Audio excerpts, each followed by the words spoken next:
Kabayan, alam mo na ba ang tungkol sa IT training program ng OWA?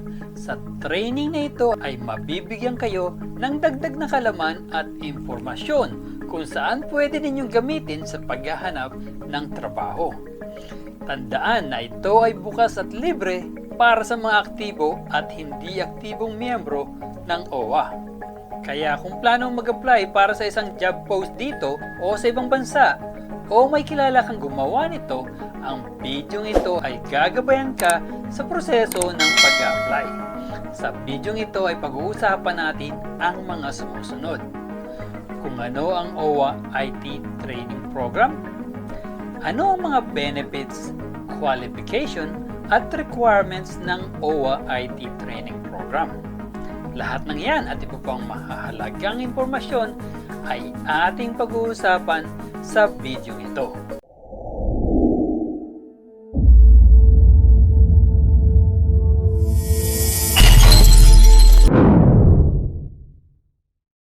Ano ang OWA IT Training Program? Ang OWA IT Training Program ay isang libreng programa na nagbibigay ng pagsasanay sa iba't ibang kasanayan sa information technology. Bukas ang programa sa mga aktibo at hindi aktibong miyembro ng OWA, gayon din sa kanilang mga kwalipikadong dependent. Upang maging karapat-dapat, ang mga dependent ay dapat magbigay ng patunay ng pagkakakilanlan at relasyon sa miyembro ng OWA. Ang Information Technology IT Training Program ay isa sa mga short-term training program ng OWA para sa mga OFW at kanilang mga qualified dependent na initially aimed na mapanatili at ma-enhance ang mga connection sa pagitan ng mga OFW at kanilang mga pamilya sa bansa sa pamamagitan ng mga tinalagang istasyon at mga sentro ng pagsasanay sa OWA Regional Centers. Eventually, ito ay na-revamp sa isang basic computer literacy program katuwang ang mga STEAM IT giants tulad ng Microsoft at Informatics Computer Institute upang masakop ang word processing, spreadsheet at presentation training, desktop publishing, at basic digital media art training upang magbigay ng kasangkapan sa mga OFW at kanilang mga dependent at i-upgrade ang kanilang mga kasanayan para sa trabaho.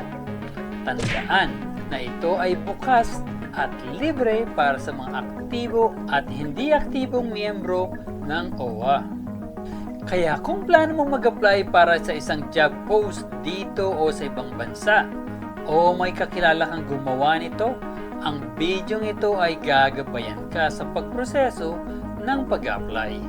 Ang OWA IT Training Program ay isang libreng programa sa pagsasanay para sa mga aktibo at hindi aktibong miyembro ng OWA upang mapahusay ang kanilang kaalaman sa information technology.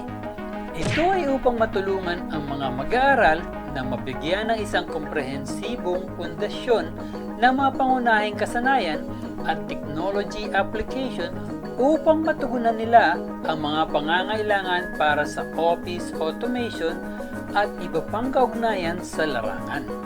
Sa paglipas ng mga panahon, ang mabilis na digital landscape ay lubos na nahubog sa paraan ng ating pag-unawa at pag-navigate sa mundo. At ang internet ay ginawang mas malapit sa buhay ang ating mga pangarap sa pamamagitan ng pagpindot lamang sa screen. Ang online setup ay nagbibigay daan sa atin to adapt further habang parami ng parami ang mga services na na-access online. Kabilang ang Education for Livelihood and Employment.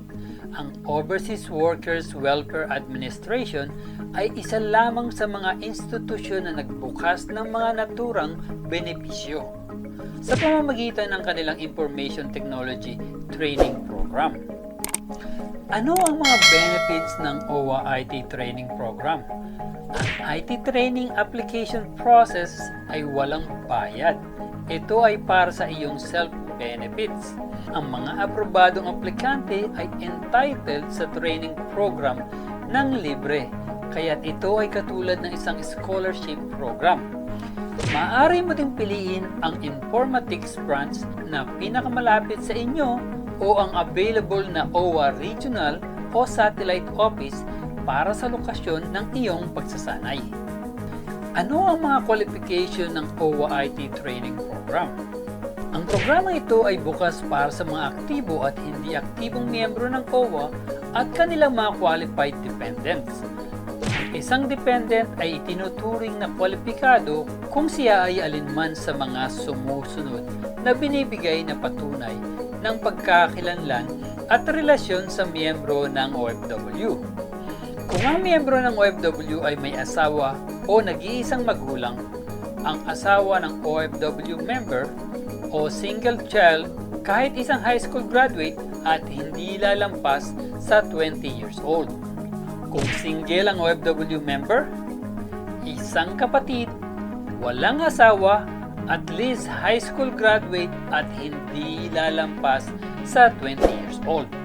Ano ang mga requirements ng OWA IT Training Program? Ang mga kwalipikadong aplikante ay inaasahang magpasa ng mga sumusunod na dokumento sakaling magpatuloy sila sa kanilang aplikasyon. Duly accomplished application form. Katibayan ng pagiging miyembro ng OWA tulad ng recent official receipt of membership contribution. Valid ID ng applicant at OFW.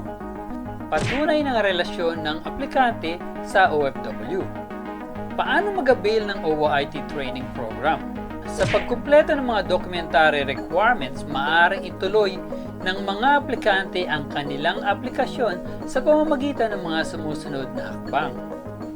Una, pumunta sa iyong itinalagang OWA Regional o Satellite Office o isang branch ng informatics na malapit sa iyo upang makakuha ng application form.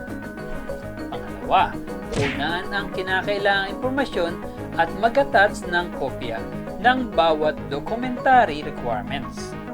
Pangatlo, ipasa ang iyong aplikasyon sa OWA Regional o Satellite Office o sa iyong pinakamalapit na informatics branch. Pang-apat, maghintay ng mensahe ng kumpirmasyon mula sa isang otorisadong kinatawan tungkol sa iyong application. Sa patuloy na pag-unlad ng teknolohiya na nakaka-impluwensya sa ating pang-araw-araw na gawain, maging handa sa mga kinakailangang skills upang umangkop sa fast pace ng technology.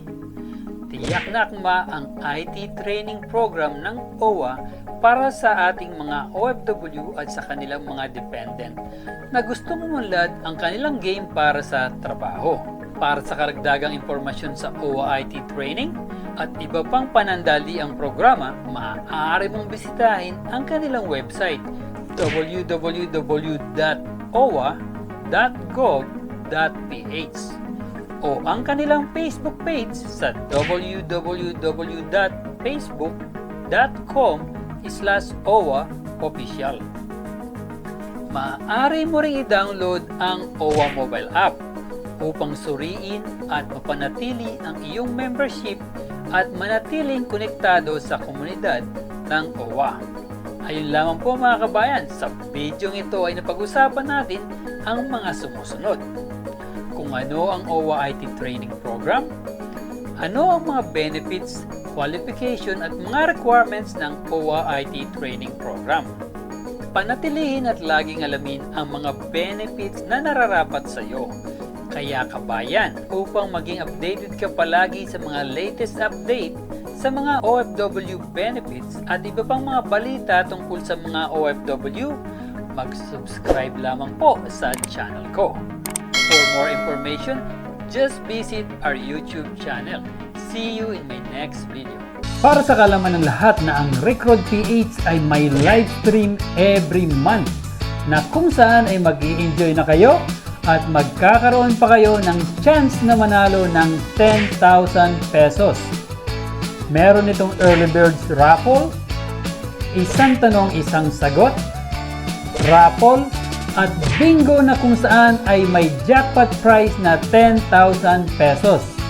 At para sa aming masugid na followers at subscribers ay meron ding top fan of the month bilang YouTube commenter, FB reactor at FB commenter. Halina at samahan niyo ako at siguradong mag-enjoy kayo sa mga bagong video at marami pang chance na manalo ng malaki pang premyo sa aming live stream. Sana ay may panibago kayong natutunan.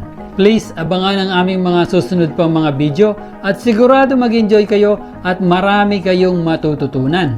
At kung may mga katanungan kayo tungkol sa ating napag-usapan, huwag po kayong mag-alangan na ilagay ang inyong mga katanungan sa comment section upang mabigyan po namin kayo ng kasagutan. At please huwag kalimutang mag-like, share, and subscribe at hit the notification bell pati ang all para lagi kang updated sa aming bagong video. Muli, palagi niyong tatandaan na dito sa Rick Road, prioridad namin ang inyong kaalaman tungo sa inyong kaunlaran. Paalam, kabayan!